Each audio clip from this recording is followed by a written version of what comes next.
Hello, welcome to Gen C. Today we are going to do an installation on this 2016 Dodge Ram 1500, and what we're going to do is we're going to take you step by step of how to install, and also at the same time we're going to show you the difference between the original stock and the aftermarket. So hold on tight as we start this project.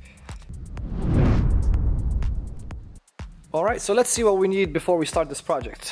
First thing obviously is we have our LED kits here that we're going to be installing the low beam and the high beam. The only real tool that you would need is this 10mm socket, an extension, and your ratchet. Also, one more thing that you will need, you don't have to use it, but we definitely carry it, we sell it, so might as well use it as well, is our Gen C trim kit removal. So this kit essentially allows you to be able to remove all these odd little things here, like this one right here, without breaking them. Essentially allows you to remove them and be able to reuse them, versus using a flathead screwdriver. You might be able to scratch something or you might break it, and that's never good. So let's go ahead and get started with this little operation by removing first the upper shroud right here that's on top of this truck. This plastic shroud essentially goes all the way, extends from the right to the left side. We need to remove it to actually remove the front grille. Once we remove the front grille, we'll be able to access the headlights. So stay tuned.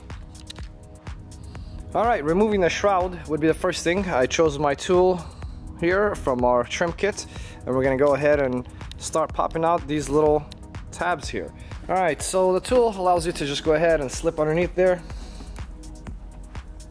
And then all you have to do then is just go ahead and pop it out. As you can see, it doesn't break anything, which allows for reuse. That's why I love these trim kits. And then we'll go ahead and move on and do the rest of them that's on this shroud. Alright, so as you can see here, we removed the shroud, which exposed basically all the brackets and bolts for the grille, as you can see there. And we place the shroud right there. And now we'll go ahead and proceed and remove all these bolts, 1, 2, 3, and 4, to remove the grille. Alright, so we went ahead and removed the 4 top bolts on this grille. One last thing that you need to definitely pay attention to is that right down here there is a clip that will pop out. And you just have to give it a little jerk essentially to get it to pop out. The little clip is right here.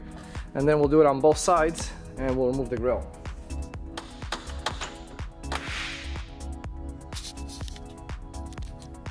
Alright, so we went ahead and removed the grille.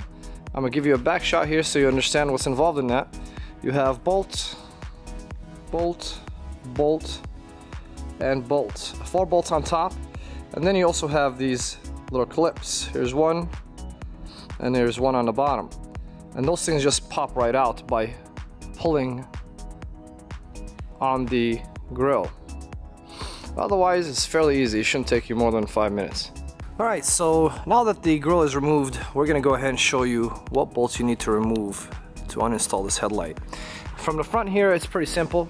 You'll have 1 bolt here and 1 bolt here. Now this bolt is fairly long, so take your time, and basically you'll be able to pull it out.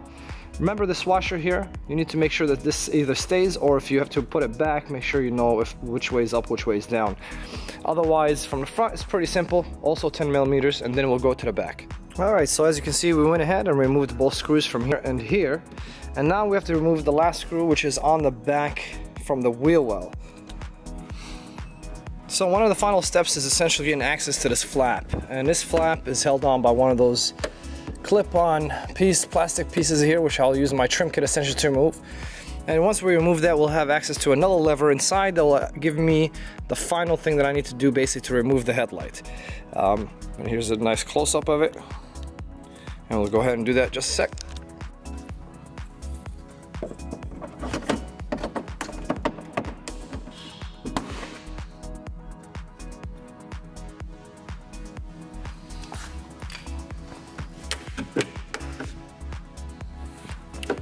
Now let me reposition the camera just so I can give you an idea of what we're looking for inside.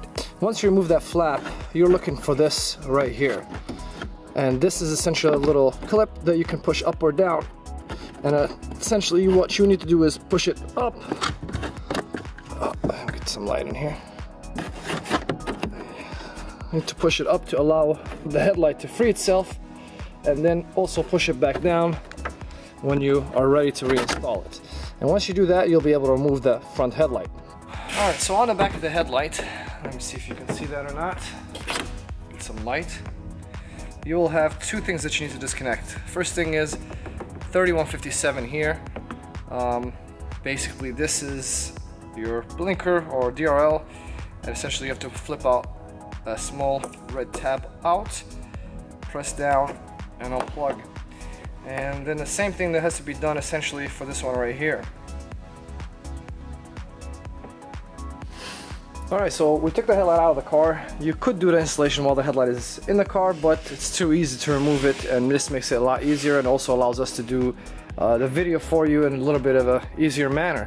So this headlight obviously has completely different bulbs for low beam and high beam. As you can see here, this is your low beam and this is your high.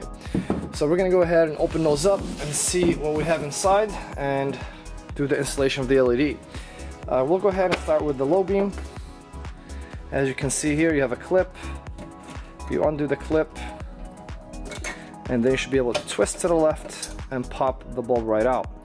So this bulb is a H11. So all we have to do now is go ahead and find an H11 LED kit that we have here and replace it. Now if you wanted to do the high beams as well, this is where the high beam is located. Same deal here. You unplug and you twist to the left and you pull that one out. And what it looks like here is this is a 9005. It says that on there. I'm not sure if you can see it on the video. So let me go ahead and get the LED kit and we'll go ahead and begin this installation. Alright, so we have here our H11 R3 LED conversion kits. As you can see here. Line up the tabs, insert and twist. Just let you see that again. Line up the tabs, insert and twist. And then with these here, all you have to do is just bend them inside and it'll be fine. And also with this LED driver, you can also push that inside. And then all you have to do is connect the original plug to this aftermarket one. And it should plug right in. Make sure you match this little tab right here. Let me see if you can see it. Yep, this little tab right here with this clip up here. And it just goes right in. Once you do it that way, you should be able to install the original cap back on. And your installation for the low beam is complete. And I will show you in a little bit here the before and after shots while the light is on. As you can see, we completed installation of the LED headlight on one side. To give you an idea, there's the original halogen.